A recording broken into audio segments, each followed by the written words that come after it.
Hello नमस्ते, मैं शिवम कुमार शाह आपका शिवम शाह मैथ्स में स्वागत करता हूं। आज की वीडियो एक स्पेशल वीडियो होने वाली है क्योंकि आज हम यूपीएससी सीसेट में पूछे गए मैथ्स के सारे सवालों को सॉल्व करेंगे और आपको सिखाएंगे कि कैसे आप इन सवालों को बिल्कुल आसानी से और बेहद कम समय में सॉल्व कर सकते हैं। इसके पहले आप जान लो कि सीसेट क्या है। सीसेट एक क्वालिफाइंग पेपर जिसमें आपको 33% ऑफ द मार्क्स लाना पड़ता है आउट ऑफ 200। आगे की स्लाइड्स में देखते हैं सीसेट की इंपॉर्टेंस। इसने सीसेट क्वालिफाई किया है, इसने 66 मार्क्स लेके आए हैं। ये देखिए, प्री में पेपर 1 में अच्छा स्कोर करने के बावजूद ये इसमें डिस्क्वालिफाइड। ये देखिए इतना अच्छा स्कोर 135 नंबर पेपर 1 में, पेपर 2 यानी सीसेट में डिस्क्वालिफाई, सीसेट में डिस्क्वालिफाई, सीसेट में डिस्क्वालिफाइड और सीसेट में डिस्क्वालिफाई। तो आप देख सकते हैं सीसेट की इंपॉर्टेंस। और अगर आप सिर्फ मैथ के सारे सवालों को ठीक से लगा आओ तो आप सीसेट क्वालिफाई आराम से कर जाओगे। तो ये है मैथ्स की importance in the UPSC CSAT. तो चलिए हम आज सीसेट के सवालों का सिलसिला शुरू करते हैं और ये रहा आज का पहला सवाल। इस सवाल में कहा गया है कि एक चेस का टूर्नामेंट है जिसमें आपके 150 प्लेयर हैं और एक प्लेयर अगर एक गेम हारता है तो गेम से बाहर हो जाता है। यहाँ पर कोई भी रिजल्ट टाई या ड्रॉ नहीं है। तो कितने मैच यहाँ पर खेले जाने हैं? तो इसमें एक फंडा है कि अगर एक गेम खेला जाएगा तो एक प्लेयर बाहर हो जाएगा, तो एक विनर होगा। तो मुझे इस गेम में एक विनर होगा तो 149 प्लेयर को बाहर करना है। तो अगर 149 प्लेयर को बाहर करना है तो मुझे कितने गेम चाहिए? मुझे 149 गेम चाहिए। और आपका आंसर क्या है? ऑप्शन नंबर सी।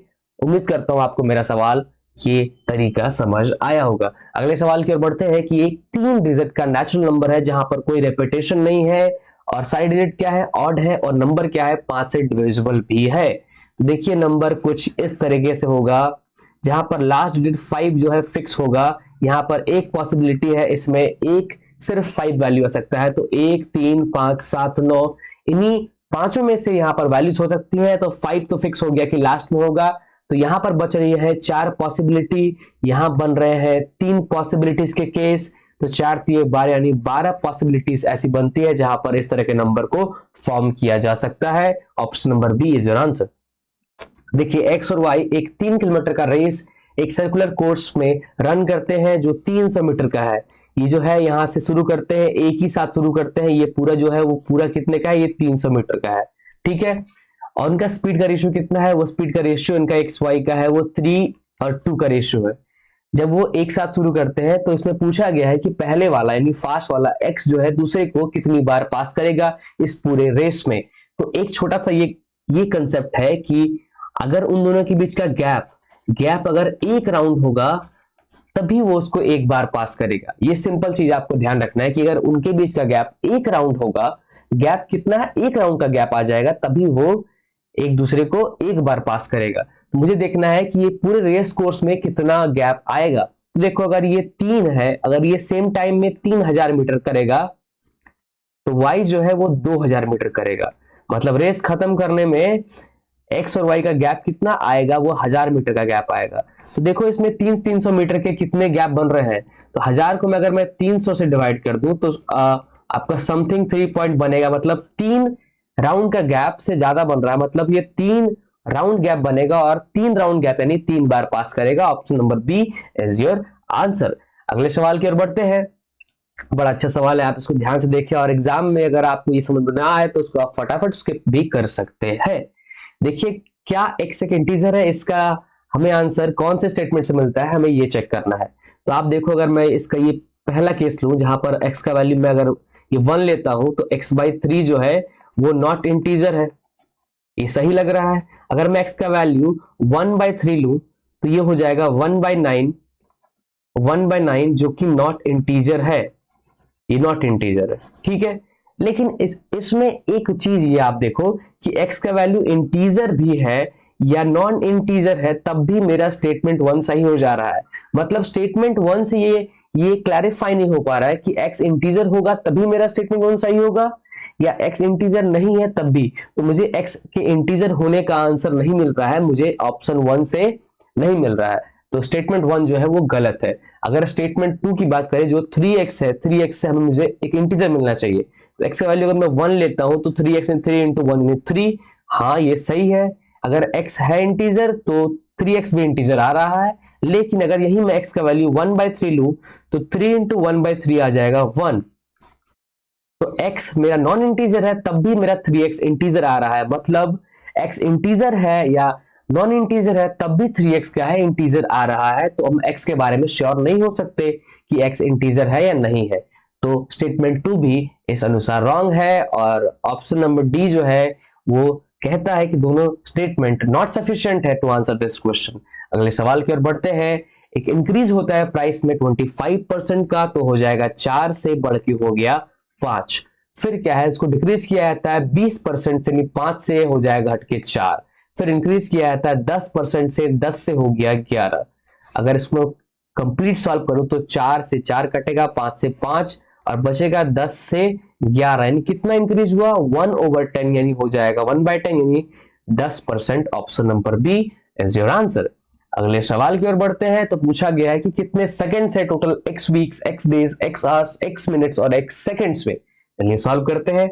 x वीक यानी क्या हो जाएगा, 7x days plus x days है, मतलब 8x डेज हो गया। अब 8x डेज को अगर मैं 24 से इंटू कर दूं तो बन जाएगा 192x आवर्स हो जाएगा, प्लस x आवर्स और है यानी 193x आवर्स हो गया। इसको मैं अगर इंटू कर दूं 60 से तो बन जाएगा 0, 6 3 18, 6 9 54, 55 5, 6 5 11। ये आ गया x minutes, plus x minutes और है तो हो जाएगा 11,581 x मिनट्स। अगर मिनट्स में मैं 60 से इंटू कर दूं तो बन जाएगा सेकंड, यानी हो जाएगा 0, 6 कम 6, 6 8 48, 4 3 30, 4 34, 3 6 3 9, 6 का 6। ये आ जाएगा x सेकेंड्स और प्लस x सेकेंड और है तो हो जाएगा 6 9 4 8 6 1 x सेकेंड, यानी option number D is your answer. उम्मीद करता हूं ये बहुत सिंपल सवाल आपको समझ में आया होगा। अगले सवाल की ओर बढ़ते हैं। देखिए इस सवाल में क्या कहा गया है कि एक बिल है 1840 का, इसको पे किया जाना है 50, 20 और 10 के नोट में, और सब मिला के 50 नोट्स है। तो आपको देखना है ये सारे स्टेटमेंट। चलिए हम इनको देखते हैं। तो देखिए 25 नोट है 50 के, तो 25 गुना 50 यानी हो जाएगा 1250। इससे मुझे 1250 मिल गया। और जो अगर मैं रेस्ट है, रेस्ट बच जा रहा 25 नोट, अगर मैं 25 नोट ले लेता हूं 20 के, जो राइट केस नहीं है बट मैं मैक्स केस लेता हूं, तो हो जाएगा 500 यानी 1750। अगर मैं मैक्स केस बिल हूं तो भी ये बिल पे नहीं हो रहा, मतलब स्टेटमेंट 1 जो है गलत है। अगर मैं बात करूं स्टेटमेंट 2 की, तो 35 नोट और 20 यानी हो जाएगा 700, और रेस्ट नोट बच रहा है 15। अगर मैं 15 को भी ले लूं, अगर मैं सारे नोट 50 के ले लूं रेस्ट वाले, तो 750 होगा और बनेगा 1450। फिर भी बिल पे नहीं हो रहा है, जो मैक्स केस है, ऐसा केस तो होगा नहीं। तो स्टेटमेंट 2 भी जो है वो भी रॉन्ग है। अगर मैं बात करूं स्टेटमेंट 3 की, तो इसमें कहा गया है 20 नोट ऑफ 10 यानी हो जाएगा 200। और अगर बात करूं रेस्ट नोट है 30 नोट में रेस्ट वाले, अगर मैं सारे 50 के ले लूं तो भी आ रहा है 1500 और 2 1700। तब भी बिल क्या हो रहा है, नो पेड हो रहा भैया, बिल नहीं पे हुआ, क्योंकि ये जो है गलत है, सारे स्टेटमेंट गलत है। तो पूछा है इनमें से कौन सा नॉट करेक्ट है, तो 1 2 3 तीनों नॉट करेक्ट है। Option number D is your answer. अगले सवाल की ओर बढ़ते हैं। इसमें कहा गया है कि ए बी सी क्या है, 3 प्लेसेस है, 3 different roads from A to B. A से बी के लिए 1 2 3 रोड है, और 4 रास्ते हैं बी से सी के लिए। तो बी से सी के लिए 1 2 3 4 रास्ते हैं, और 3 डिफरेंट रोड्स हैं फ्रॉम ए टू सी। तो 1 2 3 रोड है ए से सी के लिए। तो हमें पूछा गया कि how many different ways one can travel from A to C using this roads. तो कितना, यहाँ पे 3, तो 3 और यहाँ पे 4, तो 3 चौक 12, और यहाँ 3 सेपरेट अलग से यानी 3 अलग से, तो 12 3 15। तो 15 डिफरेंट रास्ते हैं जिनसे ए से सी तक पहुंचा जा सकता है। अगले सवाल की ओर बढ़ते हैं। ए के पास कुछ कॉइन्स है, उसने हाफ दिया और 2 और दिया। बी ने हाफ दिया और 2 और दिया सी को। सी ने हाफ दिया और 2 दिया और डी को। तो नंबर ऑफ डी के पास जो कॉइन है वो क्या है, स्मॉलेस्ट 2 डिजिट नंबर यानी 10। यही है स्मॉलेस्ट 2 डिजिट नंबर। तो देखिए ए, बी, सी और डी। ए के पास मान लीजिए x कॉइन है तो उसने बी को दिया x/2 और 2 कॉइन, x/2 और 2 कॉइन। सी के पास कितना होगा x/4 और 2 का हाफ यानी 1। इसके बाद भी उसने 2 कॉइन और दी यानी x/4 प्लस 3 कॉइन सी के पास है। अब सी क्या करता है, सी दे देगा इसको x/4 का आधा यानी x/8 प्लस 3/2। ये तो दिया और 2 दिया और 2 दिया और इसका वैल्यू कितना 10। तो अभी डी के पास कितना कॉइन है 10। तो x/8 plus 3/2 is equal to 8। यहां से अगर x प्लस 12 कर दो तो 8 होगा 64 और x आ जाएगा 52। मतलब स्टार्टिंग में ए के पास कितना कॉइन था 52 कॉइन था। Option number D is answer. उम्मीद करता हूं आपको मेरे तरीके समझ में आ रहे होंगे। देखिए एक न्यूमेरिक लॉक है जिसमें 3 डिजिट का पिन है और पिन क्या है 1 से 7 तक यानी 1 2 3 4 5 6 7। यही 7 डिजिट उस पिन में हो सकता है। देयर इज नो रेपिटेशन, उसमें कोई रेपिटेशन नहीं है। The digit in the pin from left to right जो है वो डिक्रीजिंग ऑर्डर में है। क्या है डिक्रीजिंग ऑर्डर में है। और 2 digit in the pin differ by at least 2, मतलब उनके बीच कम से कम 2 का डिफरेंस तो होना चाहिए। तो इस तरीके से कितने मैक्सिमम अटेम्प्ट हो सकते हैं जिससे एक को राइट पिन मालूम पड़ जाए। तो चलिए हम इसमें अगर स्मॉलेस्ट ले तो यहाँ पर 1 आएगा, 2 का गैप यानी 3, 2 का गैप यानी 5। तो ये बन सकता है सबसे स्मॉलेस्ट वाले वैल्यू में। तो 5 से और कुछ बनने वाला नहीं है। मैं अगर 6 लूं तो 6 4 2 6 4 1, ठीक है। यहाँ पर 2 का गैप, यहाँ पे 3 का गैप, 2 का गैप, ठीक है चलेगा। 6 और फिर 3 फिर 1 ये भी चलेगा। अब बात करूं 7 वाले की तो 7 5 और 1, 7 5 2 7 5 3 फिर 7 4 1 7 4 2 और कुछ है 7 3 1 7। अब नहीं होगा, ठीक है। तो 1 2 3 4 5 6 7 8 9 और 10। तो 10 ऐसे अटेम्प्ट जिनसे हम पहुंच सकते हैं राइट पिन तक, ठीक है। चलिए अगले सवाल की ओर बढ़ते हैं। यहाँ पर 8 इक्विडिस्टेंस पॉइंट है सर्कल पे, तो कितने राइट एंगल ट्राइंगल खींच सकते हैं इन पॉइंट को यूज करके और taking the diameter as one of the side of triangle. देखिए तो मैंने एक सर्कल ड्रॉ कर दिया। इसमें मैं अगर 8 इक्विडिस्टेंस पॉइंट की बात करूं तो ऐसे निकलेगा 8 इक्विडिस्टेंस पॉइंट। समझ लो यही मैच कर रहा है, ठीक है। ये सारे जो पॉइंट है सर्कमफेरेंस पे ये सारे 8 इक्विडिस्टेंस पॉइंट है। मैं कलर चेंज करूंगा। देखिए अगर मैं इन 2 पॉइंट को अगर डायमीटर ले लूं, ये आपका डायमीटर है और अगर मैं ये पहला बनाऊं तो ये बनेगा राइट एंगल ट्राइंगल, क्योंकि आपको पता होगा कि सेमी सर्कल में बना हुआ एंगल क्या होता है राइट एंगल। ये पहला राइट एंगल ट्राइंगल बन गया, ये दूसरा बन गया राइट एंगल ट्राइंगल और ये तीसरा। तो 3 बन गए इधर और 3 बनेगा इधर, यानी एक डायमीटर से 6 बन रहा है। मेरे पास कितने डायमीटर है 1 है 2 है 3 है और 4। मेरे पास 4 डायमीटर है तो 4 गुने 6 कितना होगा 24। तो 24 ऐसे ट्राइंगल बन सकते हैं जिनमें डायमीटर क्या है एक साइड है, ठीक है। अगले सवाल की ओर बढ़ते हैं। इसमें कहा गया कि 24 मेन प्लस 12 वुमेन एक काम को कर सकते हैं 30 दिन में। तो पूछा गया है 12 मैन और 24 वुमेन उसी सेम काम को कितने दिन में कर सकते हैं। अगर बोलो इसका आंसर क्या है आई डोंट नो।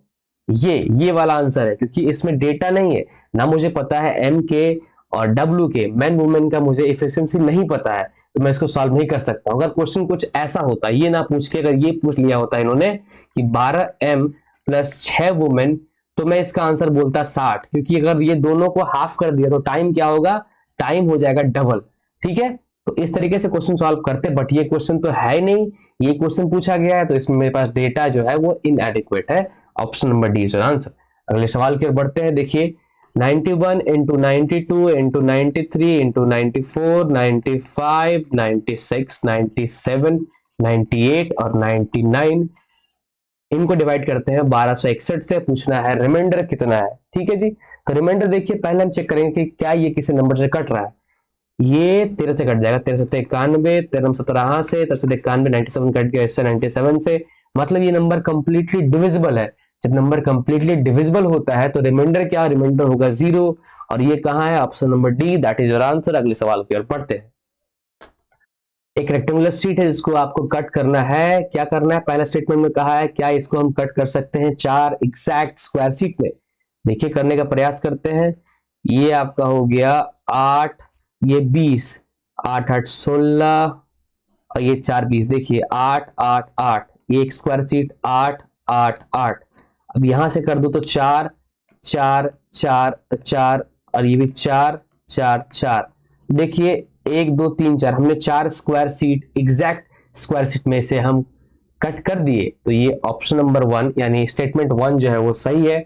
अब दूसरे की बात करते हैं। दूसरा में कहा गया है कि क्या इसको हम कट कर सकते हैं 10 triangular sheet of equal area. तो देखिए ये 8, ये 20, तो 1 2 3 4 यानी 1 2 3 4 5, आप काउंट कर लो 1 2 3 4 5 6 7 8 9 10। हाँ, तो इसको हम 10 इक्वल ट्रायंगुलर शीट में भी कट कर सकते हैं। तो both statement 1 and 2 are correct for this question. अगले सवाल की ओर बढ़ते हैं। When 70% of x, 70% of x is added to another number y, अगर y को मैं लिख सकता हूँ, क्या लिख सकता हूँ, 100% of y is equal to क्या होता है, becomes 165% of y, 165% of y ये बनता है। तो यहां से अगर मैं देखूं, अगर x और y निकालना चाहूं तो यहां हो जाएगा 65 और यहां आएगा 70, क्योंकि ये घटेगा और सारा परसेंटेज जो है वो आपका आपस में कट जाएगा। तो 13 5 65, 14 5 70, एक्स वाई का रेशियो कितना है, 13 और 14। और दूसरे स्टेटमेंट की बात करें यहाँ पर तो 60% of the number of x plus another number Z, यानी 100% ऑफ जेड इक्वल टू क्या मिलता है, 165% ऑफ जेड। तो x बाय जेड की बात करें तो हो जाएगा 65 बाय 60, यानी 13 और 12। ठीक है, तो x 13 और z 12, यानी x y z, x हो गया 13, y हो गया 12, सॉरी y हो गया 14 और z 12। अब देखना है सबसे छोटा जो है वो है z, z छोटा है, उससे बड़ा x है, उससे बड़ा y है। Option number A is your answer.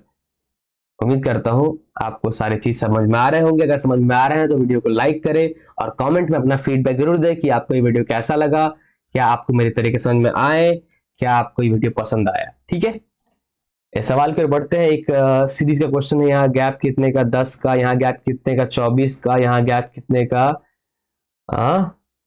44 का, यहाँ गैप कितने का, 70 का, यहाँ नहीं पता। आप देखो यहाँ गैप कितना 14, यहाँ गैप कितना 20, यहाँ गैप कितना 26, तो 6 6, यहाँ भी 6 नहीं होगा, यहाँ पर 32, यानी यहाँ होगा 102, यानी आंसर हो गया 252। समझ में आ गया, ये एक बहुत अच्छा, बहुत सिंपल क्वेश्चन था सीरीज का। अब देखिए वन नॉन जीरो डिजिट और एक वॉवेल, एक कॉन्सोनेंट को क्या करना है, यूज्ड इन फॉर्मिंग पासवर्ड। और उससे क्या होगा कि ये आपका वॉवेल से शुरू हो और एंड करे कॉन्सोनेंट से, यहां पर आपका नंबर होगा। वॉवेल कितने हैं, वॉवेल 5 है, नंबर्स कितने हैं, 9 है, क्योंकि आपका नॉन जीरो है। ठीक है, जीरो लेंगे 10 हो जाएगा।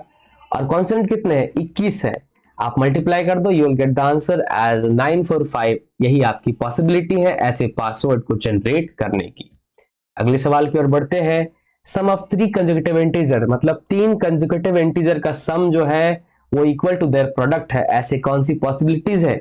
मेरा जो पहला केस मुझे आ रहा है वो आ रहा है 1 + 2 + 3 इक्वल टू क्या होगा, 1 × 2 × 3। देख लो यहाँ भी 6, यहाँ भी 6। ये पहला केस, तो एक पॉसिबिलिटी नहीं। दूसरा केस मैं ले सकता हूं माइनस वाला भी। अगर मैं कर दूं -1 + -2 - 3 और -1 × -2 × -3, तो दोनों से मुझे -6 मिलेगा, -6 और ये भी 2, तो 2 पॉसिबिलिटी मेरे पास तो भी आ गई। अब क्या मैं तीसरी पॉसिबिलिटी के बारे में सोच सकता हूं। तीसरी पॉसिबिलिटी क्या बन सकती है, अगर मैं 0 ले लूं तो -1 + 0 + 1, तो क्या होगा, -1 × 0 + +1, दोनों में क्या होगा, आंसर 0 है। तो हाँ, ये 3 पॉसिबिलिटीज बन सकती हैं जिनमें सम और प्रोडक्ट दोनों क्या है, सेम है। अगले सवाल की ओर बढ़ते हैं। एक नंबर है वो क्या है 0.xy के फॉर्म में है और xy क्या है डिस्टिंक्ट नॉन जीरो डिजिट है। तो यहाँ पर कितने, यहाँ पॉसिबिलिटी 9 की, 9 यूज कर लिया, रेपिटेशन नहीं होगा, तो डिस्टिंक्ट है यानी ये 8 9 72 नहीं 72 पॉसिबिलिटीज बनती है जिसमें इस तरह का नंबर फॉर्म हम कर सकते हैं। अब देखिए इस सवाल में कहा गया है कि एबीसी का एवरेज वेट कितना है, एवरेज वेट 40 यानी उसका सम कितना 120, और बीडी का एवरेज वेट कितना है, बीडी का एवरेज वेट है 42 यानी सम हो गया 126, और कहा गया है कि एफ का वेट जो है वो बी के वेट के इक्वल है। अगर मैं दोनों को ऐड कर दूं तो A B C plus B D और ई, और बी क्या है एफ है, तो इसको मैं ऐसे लिख सकता हूं 246 हो गया। तो इसको ऐसे लिख दूं मैं, अगर इसको रिप्लेस कर दूं एफ से तो हो जाएगा A plus B plus C plus D plus E plus F. इसका वेट कितना 246, अगर मैं बात करूं एवरेज की तो एवरेज हो जाएगा 41, और that is your answer option number C. बहुत ही आसान सवाल था। अगले सवाल की ओर बढ़ते हैं। P Q X Y Z, ये 5 दोस्त है, इनने सब नोटबुक खरीदा। तो ये पहला केस क्या है कि जेड ने 8 बुक ज्यादा खरीदे एक्स से, ठीक है, ये पहला स्टेप हमने लिख दिया। पी और क्यू ने मिला के खरीदा 21, पी प्लस क्यू मिला खरीदे 21, और क्यू पी माइनस क्यू यानी क्यू ने 5 बुक कम खरीदे पी से, तो पी माइनस क्यू कितना है 5, यहां से निकल जाएगा पी हो जाएगा 13, क्यू हो जाएगा कितना हो जाएगा 8, ठीक है। यहां से पी क्यू निकाल लिए, इसको निकालना बहुत ही आसान है।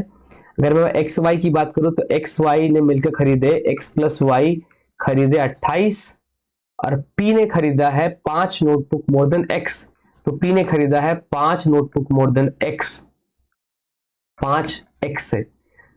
तो पी अगर 13 खरीदा है, पी 13 खरीदा है तो -5 यानी एक्स, एक्स हो गया 8, एक्स ने 8 खरीदा, ठीक है। अगर एक्स ने 8 खरीदा तो जेड ने खरीदा 16, एक्स ने 8 खरीदा, जेड ने 16 खरीदा, और पी तो आपको पता है पी ने 13 खरीदा, क्यू ने 8 खरीदा, ठीक है, क्यू ने 8 खरीदा, और कुछ बच रहा हमारे पास, और वाई बच गया, एक्स ने खरीदा है 8 तो वाई ने खरीदा होगा 20। ये लास्ट स्टेटमेंट से मैंने ये भी निकाल दिया। अगर each notebook is priced eight 40 तो कितने नोटबुक है, देख लो आप, 16 8 24, 24 13 27, 37 8 45, 20 65, तो 65 गुना 40 कर दो आप, तो 4 पंचे 20, 4 24, 24 26, 2600 रुपए का नोटबुक सबने मिला के खरीदा।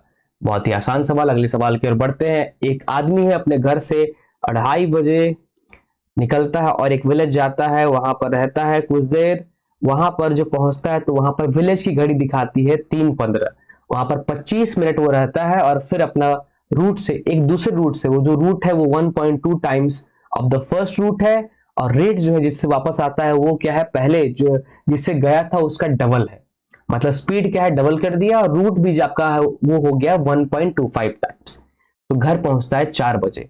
अब देखो वो क्या करता है, अगर वो डिस्टेंस को, डिस्टेंस बाय स्पीड क्या होता है, टाइम होता है, अगर वो डिस्टेंस को 1.25 कर देता है, स्पीड को 2 टाइम्स करता है, तो टाइम कितना टाइम्स होगा वो आप देखेंगे। अब 25 25 और 8, मतलब टाइम जो हो जाएगा वो 5/8, मतलब अगर कि अगर उसे पहले लग रहा था 8t तो अभी उसको लगेगा 5t, और मिला के इसको टाइम कितना लगा कि 2:30 बजे निकला और घर पहुंच गया आपका 4 बजे, तो 4 बजे यानी हो गया उसका 90 मिनट।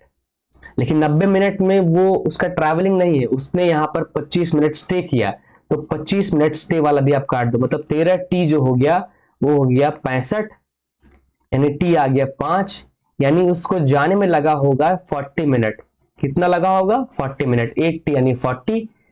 देखिए तो अगर मैं बात करूं कि आपका 2:30 बज रहा है, 2:30 में अगर मैं 40 मिनट्स ऐड कर दूं तो टाइम हो जाएगा 3:10, लेकिन विलेज वाला जो दिखाया वो दिखाया 3:15, मतलब विलेज वाला घड़ी जो है वो कितना है 5 मिनट फास्ट है। क्या है 5 मिनट फास्ट है। ये एक अच्छा क्वेश्चन था, इसमें आपको थोड़ा सा दिमाग लगा के और अच्छे से पेशेंसली करना था। अगले सवाल की ओर बढ़ते हैं। एक पर्सन एक्स है जो कुछ डिस्ट्रीब्यूट करना चाहता है पेन अमॉन्ग 6 चिल्ड्रन ABCDEF, अब देखिए ए को मिलता है twice the number of the pens received by B. तो ए बी में क्या है कि ये रेशियो है, बी को मिलता है और ए को मिलता है थ्राइस ऑफ सी, और ए को ही मिलता है 4 टाइम्स ऑफ डी, और ए को ही मिलता है 5 टाइम्स ऑफ ई, और ए को ही मिलता है 6 टाइम्स ऑफ एफ। ठीक है, तो हमें देखना है कितने मिनिमम नंबर ऑफ पेन्स है जो एक्स को खरीदने चाहिए ताकि हर आदमी को एक इवन नंबर मिले पेन का। तो आप देखो, अगर मैं इनका एलसीएम लेना चाहूं तो 6 पंचे 30, 120, 120, 120, 120, 120 आ रहा है। तो अगर इसको 60 से इंटू कर दूं, 3 से ये 120 आएगा, ये 40 और ये 40, ये 30 और ये 30। तो आप देखो ये हो जाएगा 24, ये 24। मुझे ए को 120 बनाना है क्योंकि एलसीएम क्या है, एलसीएम जो आया है वो 120 आया है। ठीक है, तो 20 और ये 20। देखो यहां से क्या आ रहा है, ए आ जाएगा 120, बी आ जाएगा 60, सी आ जाएगा 40, डी आ जाएगा 30, ई आ जाएगा 24 और एफ आ जाएगा 20। देखिए यहाँ पर सारे इवन नंबर्स हैं, तो ये आप देख सकते हो 180, 220, 250, 274, 294, यानी 294 इज योर राइट आंसर। इतने एटलीस्ट पेन लेने होंगे तभी सारे को जिस तरीके से कहा गया है वह उस तरीके से सबको पेन मिल जाएगा, है ना। अगले सवाल की ओर बढ़ते हैं। दो कैंडिडेट है एक्स और वाई जिन्होंने एक इलेक्शन में कंटेस्ट किया। 80% यानी अगर 100 एक्स था तो उसमें से 80 एक्स ही वोट दिए। ठीक है, और इसमें कोई नोटा नहीं है। एक्स को मिला इसका 56%, तो वाई को मिला इसका 44%। डिफरेंस कितने का, 12%। और यही डिफरेंस से जो है एक्स ये वोट जीत गया, ये इलेक्शन जीत गया। तो एक्स को कितने मिले, 80 एक्स का 12%, यही कितना है 1440 है। जीरो काटूंगा, अगर परसेंट काटूंगा 2 जीरो आ जाएगा, 20 चौक 80, 20 पंचे 100। तो यहां से 12 12 है 144, 120, 40 लगेगा 30, यानी आ गया 150, और 2 जीरो यानी हो गया कि टोटल जो 100 का वैल्यू है वो कितना होगा, वो होगा 15,000। यानी ये थे कुल वोटर्स का नाम। अब देखिए स्मॉलेस्ट कौन सा वैल्यू, इसको हम अगर 9, 6, 9, 15 किसी में से डिवाइड करें तो 3। अब डिवाइड कर लो सिंपली, इसको करो तो 15 से ना 105 ना ना, ये लग गया ऑप्शन नंबर सी आंसर। आप बस सिंपली डिवाइड कर लेते तो आपका आंसर फटाफट आ जाता। पी क्या है, एक 2 डिजिट नंबर है जहां पर नंबर क्या है और क्यू क्या है, उसी नंबर का सेम डिजिट को हम रिवर्स कर दे तो क्यू बन जा रहा है। तो अगर मैं बात करूं पी, अगर पी है और क्यू है, तो पी अगर ए बी है तो क्यू क्या है, क्यू बी ए होगा। ठीक है, अब देखिए कि दो नंबर का जो मल्टीप्लीकेशन है वो 2430 बन रहा है, जीरो है। तो क्या नंबर ऐसा हो सकता है 70 गुना 0 60? तो अगर नंबर जीरो वाला हुआ तो ये नंबर जो है ये सिंगल डिजिट हो जाएगा, ये आपका नंबर 2 डिजिट नहीं होगा, मतलब कि नंबर जीरो के फॉर्म में नहीं है। मतलब क्या है कि 5 और 2 अलग अलग है, मतलब 5 एक नंबर में अलग से होगा ही। अब देखो अगर इसको अगर तोड़ दो, 3 पे 5 आ जाएगा, 2 इंटू 5, तो 5 तो एक अलग से आना ही चाहिए, मतलब 5 इधर है और 5 इधर है। अब यहां देखना कि यहां मैं इसके कैसे करीब पहुंचू, 50 के करीब। तो अगर मैं इसको तोड़ू तो 3 से आएगा 27 और इंटू 2 कर दूं, ये आपको देगा 54, और 3 से 9 और 25 45, यानी आएगा 45। हाँ, गैप कितने का, 9 का। देखो यहाँ पर 45, ये 54, गैप कितने का, 9 का, और ये नंबर इस तरह से फॉर्म भी हो रहा है। Option number D is your answer. अगले सवाल की ओर बढ़ते हैं कि पी क्या है। पी और क्यू दोनों नेचुरल नंबर है, पी एक प्राइम नंबर है, क्यू एक कंपोजिट नंबर है।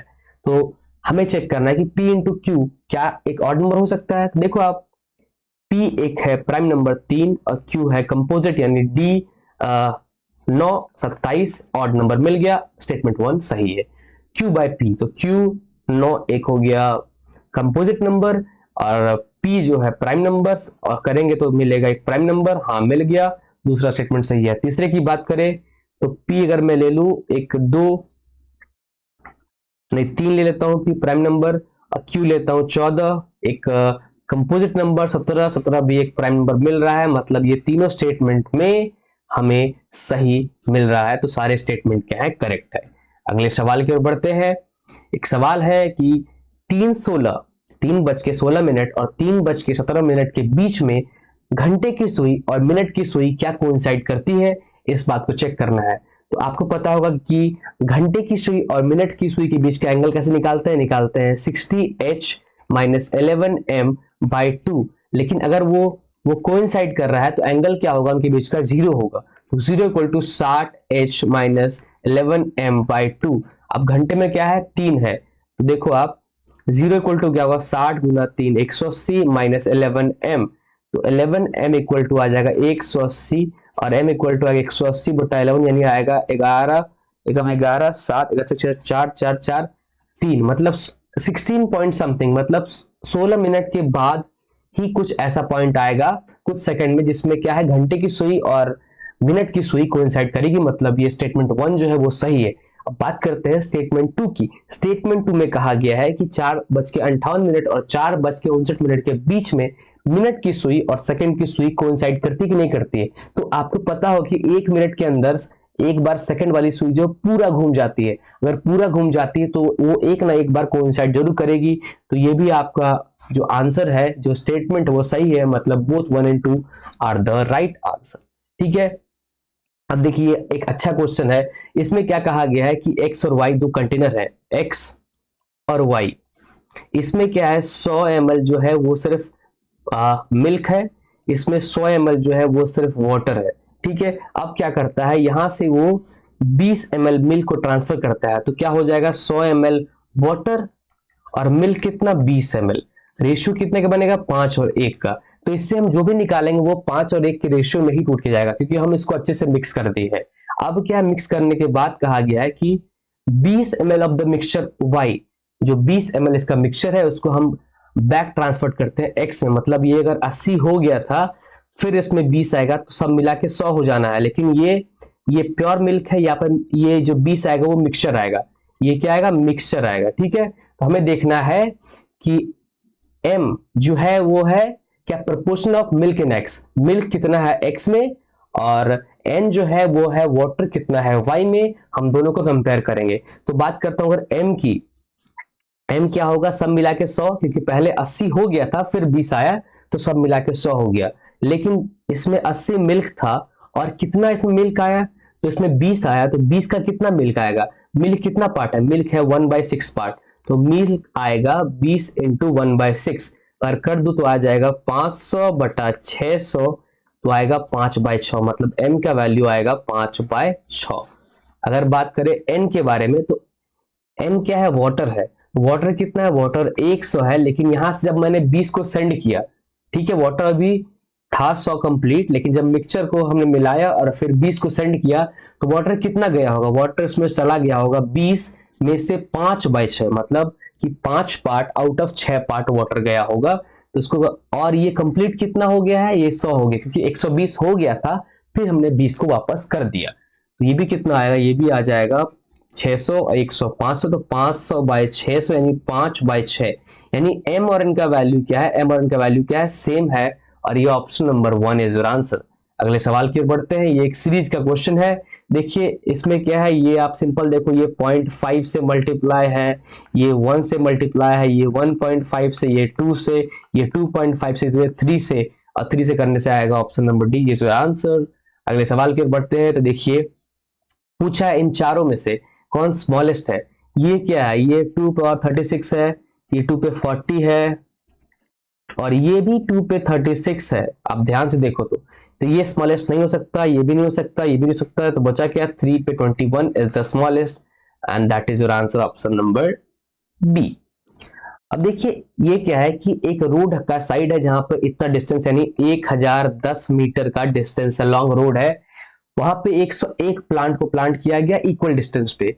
तो पूछा जा रहा है कि 5 कंसेक्यूटिव प्लांट के बीच का डिस्टेंस कितना होगा। अगर मैं आपको बताऊं एक सिंपल कॉन्सेप्ट, देखिए अगर दो प्लांट के बीच का डिस्टेंस अगर मान लीजिए x है, तो 3 के बीच कितना होगा, अगर ये पहला प्लांट, दूसरा प्लांट, तीसरा प्लांट, 2 के बीच का डिस्टेंस x है, 3 के बीच का डिस्टेंस 2x है, 4 के बीच का डिस्टेंस कितना है, 3x है। ठीक है, तो हमें देखना है कि अगर 101 प्लांट है तो 101 प्लांट के बीच का डिस्टेंस कितना होगा, उससे एक कम यानी होगा 100x, और 100x का वैल्यू कितना है, 1010 मीटर। x कितना आ जाएगा, x आ जाएगा 10.1 मीटर, मतलब कि दो कंसेक्यूटिव प्लांट के बीच का डिस्टेंस कितना है 10.1 मीटर। हमें पूछा है 5, तो 5 में क्या होगा, 5 में होगा 1 यानी 4x, यानी होगा 10.1 इंटू 4, तो 4 40 और 40.4 use answer, option number C. तो मैंने सारे सवालों को सॉल्व कर दिया। तो देखा मैंने 33 सवाल लिए हैं, तो अगर आप इस सिर्फ 33 सवालों को भी सॉल्व कराओ तो आप सीसेट क्वालिफाई कर सकते हो। तो सीसेट क्वालिफाई करना बहुत आसान हो सकता है कि अगर आप मैथ ही सिर्फ सॉल्व करके आ सकते हो। तो अगर आपको मेरा ये वीडियो अच्छा लगे तो इसे लाइक करें, शेयर करें, सब्सक्राइब करें और हमारे चैनल से जुड़े रहे ताकि आपको ऐसे अच्छे अच्छे वीडियो और मिलते रहे ताकि आप खुद को इम्प्रूव कर सके। धन्यवाद।